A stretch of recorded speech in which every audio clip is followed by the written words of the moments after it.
后来因为这个疫情的关系，台南西港最后一间做草桥的工厂，实体销量受到真大的影响。可你加在的是，这个网络顶有真侪网友咧讨论这间西港最后一间做草桥的工厂，结果互因增加真侪订单，这个销路是去倒好。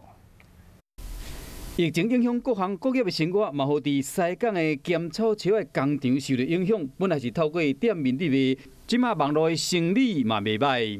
其实最主要的还是网络有人在讨论了。如果有人在讨论的东西的话，它的需求就会增加比较多。虽然主要产品是草桥啊，不过即马有真侪人拢会要求定做，像这款椅子啊，都卖了真好。 如果是定制的话，它的规格就会比较应客户的需求，是客户的尺寸、客户的颜色、客户的挂边颜色，这样子去定做会比较方便。草桥啊，上大的特色就是耐用，而且佫有特殊的芳气，这是真有特色的生活用品。